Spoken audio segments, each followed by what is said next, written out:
All right. Hello, everyone. Welcome in. We'll get started in just a moment. We're still just waiting for people to trickle in.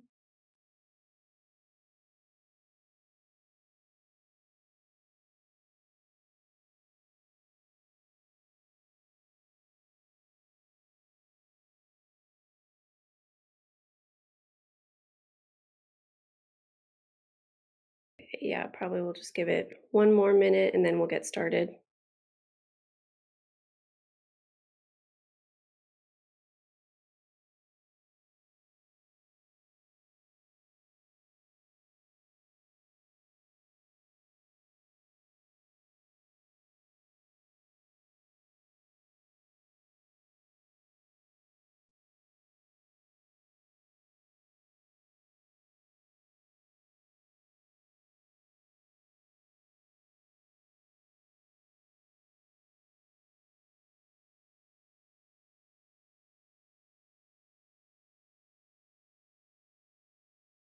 All right. We're going to go ahead and get started. So, hello, everyone. Thank you for joining the Community Charging Rebates Program information session. My name is Brittany Breen, and I am a Senior Program Associate at Fourth on our Access to Charging team. So, Fourth is a nonprofit dedicated to the equitable advancement of clean transportation.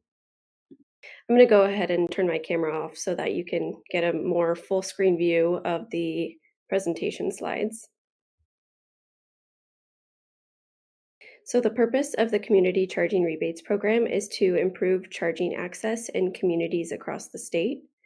We're going to go ahead and get started now. And if you have any questions, feel free to drop them in the chat. We'll answer questions at the end, and links will be provided throughout the session.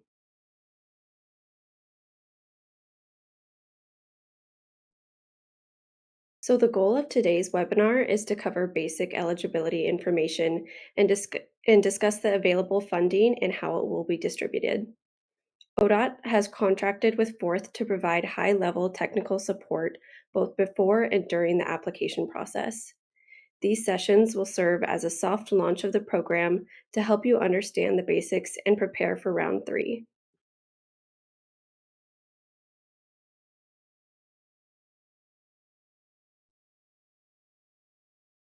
As we approach the December 17th, 2024 launch date, the program overview sessions will stay consistent to catch all applicants up to speed on the changes for round three. We recommend everyone attend the application walkthrough to ensure you are ready to submit your application on the 17th of December. So before diving deeper, if anyone cannot stay for the entire session, that's okay. We will be recording and posting this session on the CCR website. And we also have some additional upcoming sessions as well.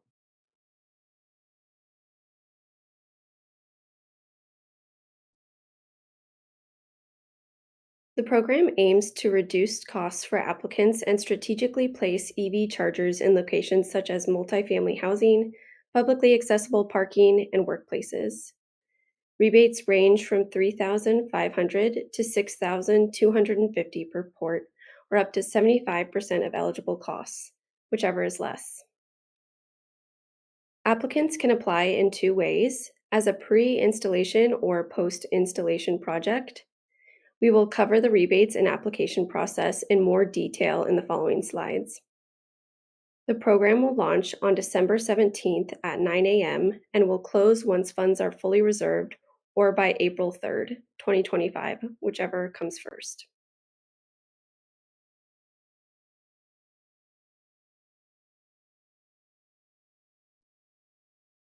So here are some of the main programmatic changes for round three. Permit costs are now eligible expenses. Applicants will have 10 months to complete the installation and the post-installation portion of the application. Higher rebate levels are now available for publicly accessible parking sites. A single entity cannot receive more than 300,000 in rebates per round. Previously, it was 250,000. Now it's 300,000. And final electrical inspections will be required instead of building permits. While this standard has been in place, we've clarified the language in the guidelines.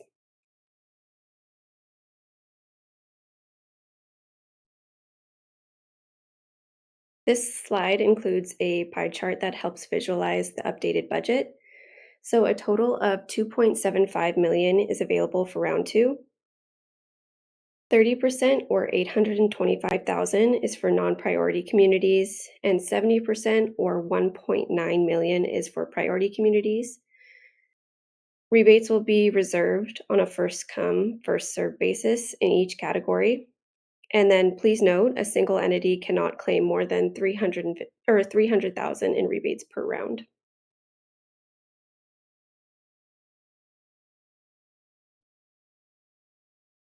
Here is the priority type locator map for applicants.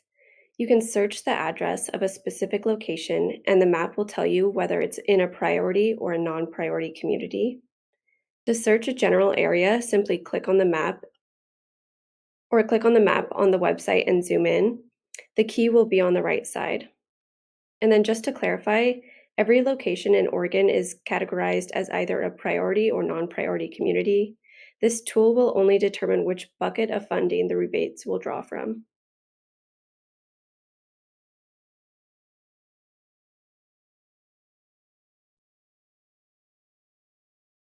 So this slide breaks down the rebate details for eligible projects. Starting with the first row, Level 2 chargers at publicly accessible parking locations will receive 5,250 per port, or up to 75% of eligible project costs. Chargers rated at 11.5 kilowatts or higher installed at public sites are eligible for a higher per port rebate.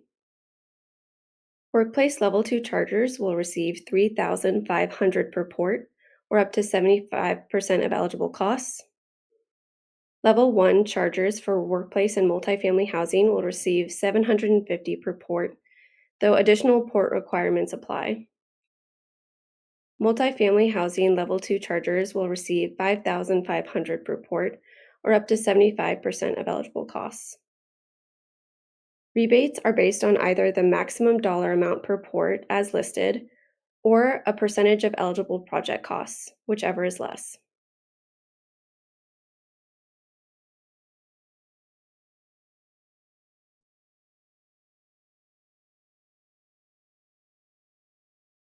To apply for the program, eligible applicants must be a business, nonprofit organization, or government entity. Businesses and nonprofits must be licensed to operate in Oregon and have a valid Oregon business license. They must also be the site owner or an authorized agent with a site verification form. Third-party organizations can assist applicants in the application process or apply for a rebate on their behalf, but the rebate must go to the equipment owner.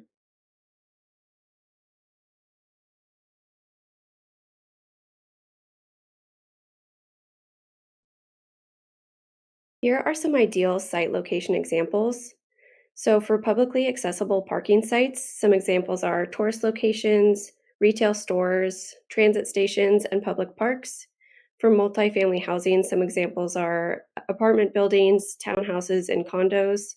And then for workplaces, some examples could be office buildings, manufacturing facilities, universities, schools, hospitals, and more.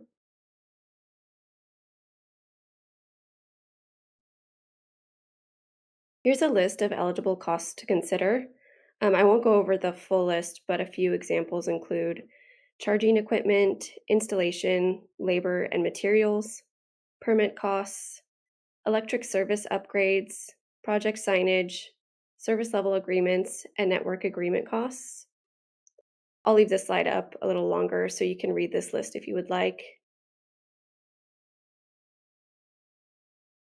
And I also want to highlight that leased equipment is not eligible for this program.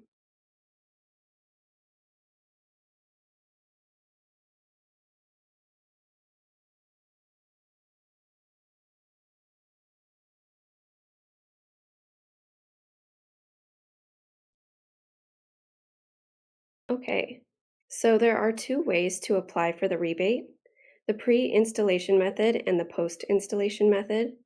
So let's start with the pre-installation application flow.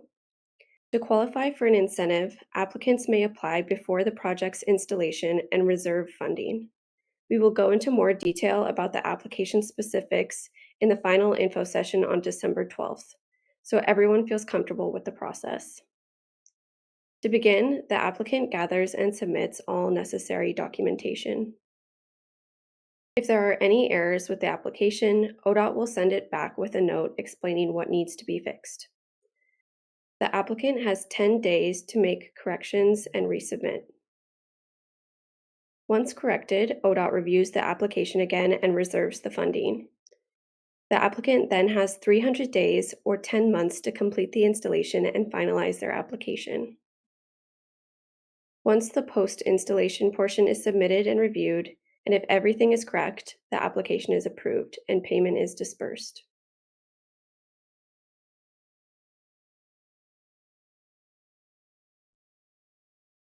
Now here's the post-installation application process.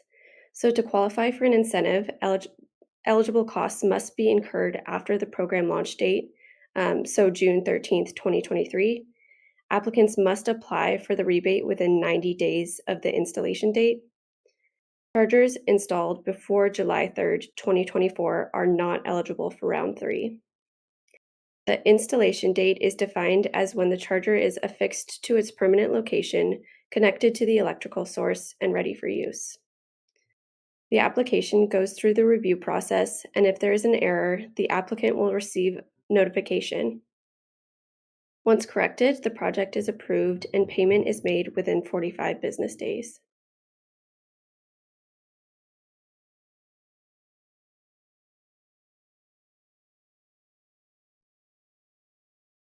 There are lots of resources available on the CCR website for applicants to review, including the Priority Type Locator Map, Round 3 Rebate Calculator, the site verification forms. The qualified list of chargers is available. If you do not see your charger listed, please contact EPRI as soon as possible. The Round 3 draft guidelines have been posted. And remember, ODOT reserves the right to make changes before the program launch date. And then the detailed eligibility requirements, FAQ, fact sheet, and invoice and quote templates will be posted soon.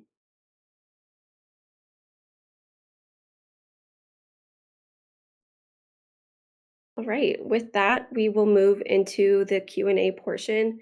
I think I saw some questions coming in the chat, but feel free, if you haven't yet, enter your questions into the chat and we can answer those.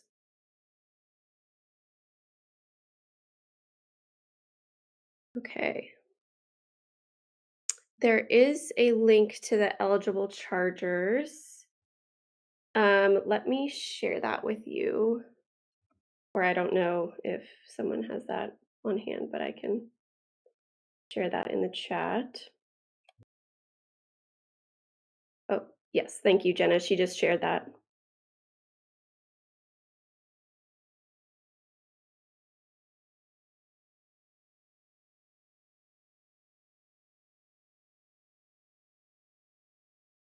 Okay, so how is the rebate calculated for multi-occupancy, i.e. commercial bottom floor with multi-housing above? So I think I would need to know a little bit more about your specific scenario to determine whether it be multifamily housing or a publicly accessible location or a workplace.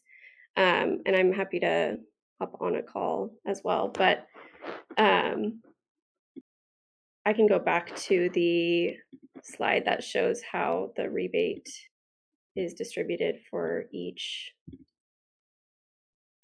organization type. So yeah, for publicly accessible parking, it's $5,250 per port or up to 75% of eligible project costs, or $6,250 if it's a higher powered charger. For workplace, $3,500 per port, and then multifamily is $5,500. But yeah, happy to meet offline as well and discuss your specific scenario. Okay, and then there was the question, if we have reserved funding in round 2 but won't be able to meet the deadline, can we reapply for round 3 funding? Yes, you can reapply for round 3 funding even if you have a previously approved project. You can apply for round 3 if you won't be able to meet the deadline. But also, I would recommend reaching out to myself or ODOT if you need an extension first, because they may be able to grant that to you. So yeah, I would recommend getting in contact if you haven't already.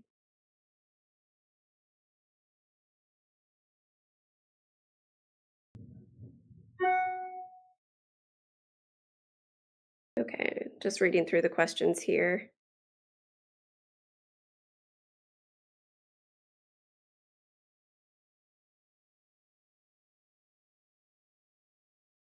Okay.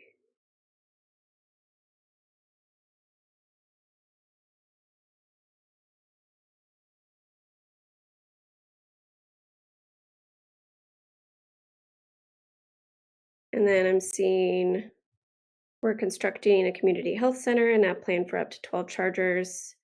Could some of the chargers be designated for the public and others for employees? Um, yeah, Mark, in that situation, I would recommend doing two separate applications, one for public and one for workplace. And Jenna, please correct me in the chat if I'm wrong, but because they're designated as two different types of projects, because one's publicly accessible and one's workplace, I think the recommendation would be to submit two separate applications.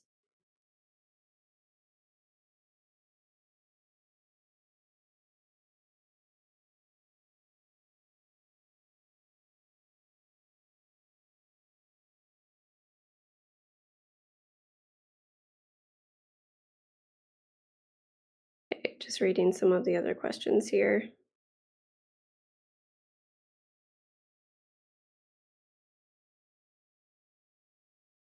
So, Chelsea, it sounds like your question is so the per port rebate for 11.5 kilowatt is 6,250. Um, yes, installation is an eligible cost, but just highlighting that the rebate will either be the per port rebate, so the 6,250, or 75% of eligible project costs, whichever is less. And I think I highlighted this earlier, but ODOT is about to publish on their website the rebate calculator. And I really recommend people use this to understand exactly what their potential rebate will be.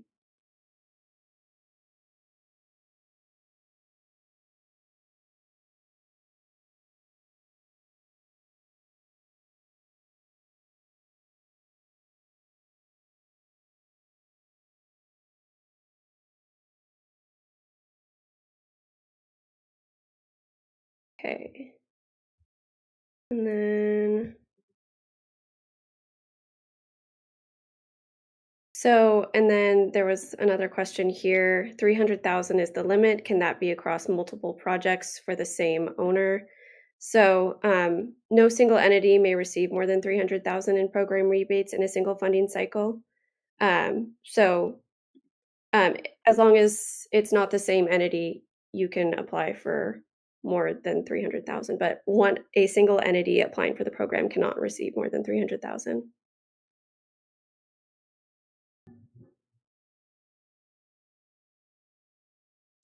And then Michael Runer, are the network requirements from EPRI or some other entity? Networks are approved by EPRI, as well as the chargers themselves.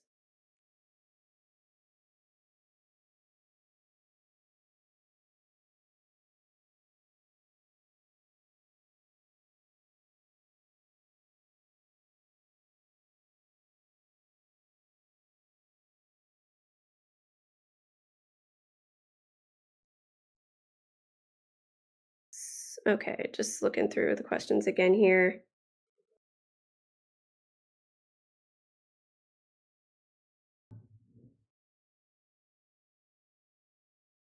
So there was the question, do you require the network provider to be on the eligible list to qualify? Yes, the network has to be on the eligible list to qualify.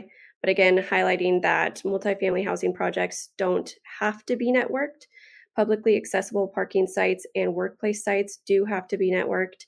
But yes, they do. The network has to be on the eligible list to qualify.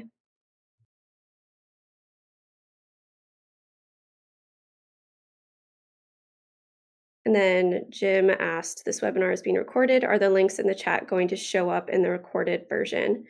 Um, They won't show up in the chat, but I'm going to be following up with everyone after this call, and providing all the links that we provided in this presentation.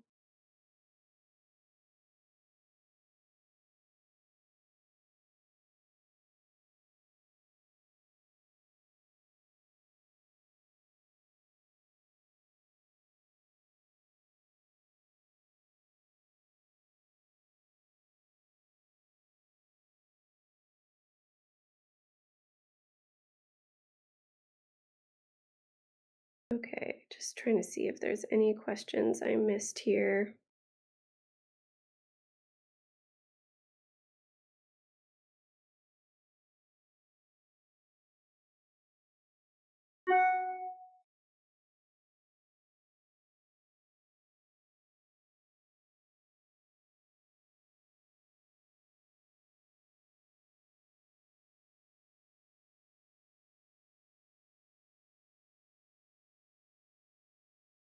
Okay, and then Mike Kunert, you asked, could you please provide further details on the process for using minor labels? Additionally, I'd like to understand how you plan to handle the final inspections for this project. Mike, I can get back to you on that offline and do some research on that because I'm not sure off the top of my head, but I'll look into it for you.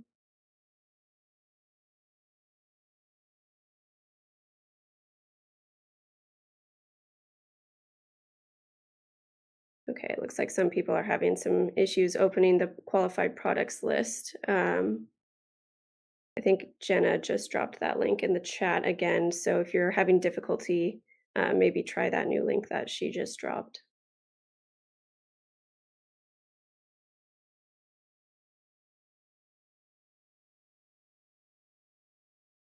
Okay, I see our name listed on the EPRI list for both software and hardware. Is there any way to add more hardware? Yes, you can submit additional stations through EPRI.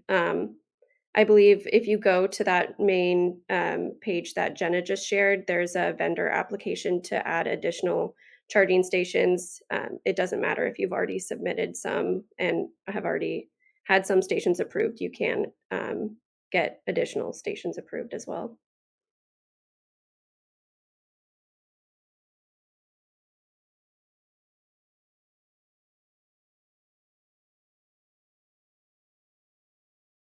And then Shan Wang asked how to get our network approved if it's not on the list.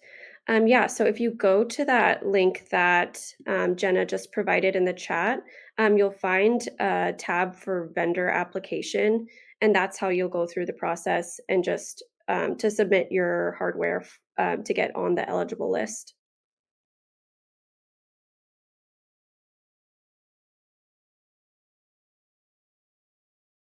Okay, and then Kevin asked, is there a minimum port count needed to qualify for the grant? Yes, so for publicly accessible parking sites and workplace charging sites, a minimum of 2 ports is required. For multifamily housing sites, a minimum of 4 is required, and a maximum of 12 for all sites as well.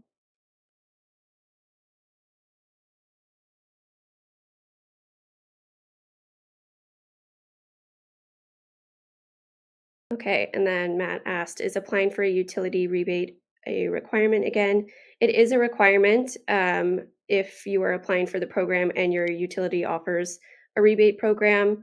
However, if you're not eligible, please just say that in the application process that you are not eligible for the utility rebate, and that's totally fine as well. But yes, they are a requirement.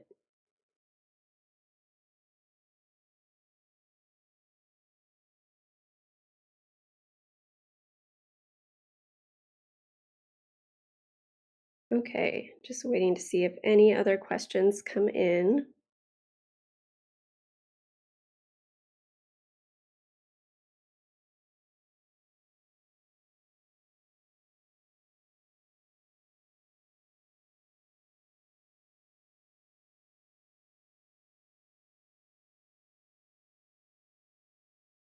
Okay. Also curious about the inspection requirements. Would this be the local electrical inspector? Yes. So electricians must be certified through the Electric Vehicle Infrastructure Training Program in order to install charging stations for this program. So I think that would just be the requirement that work is carried out by someone with the EVITP certification.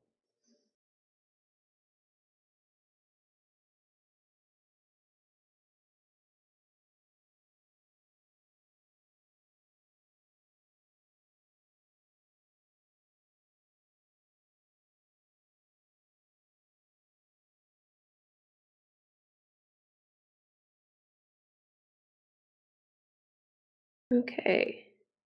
Any other questions? Feel free, if you have any additional questions or lingering questions, feel free to pop them in the chat. I believe our email address was shared as well, so feel free to reach out if you have additional questions, and we can also set up a meeting and chat offline about your specific project.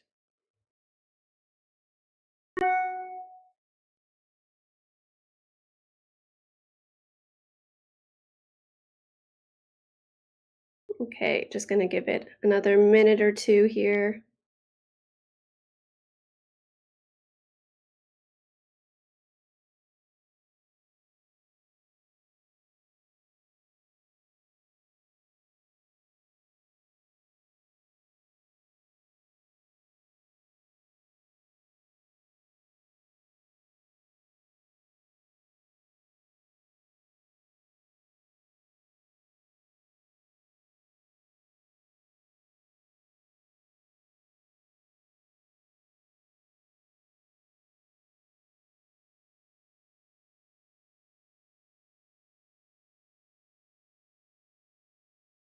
Okay, I'm not seeing any other questions coming in.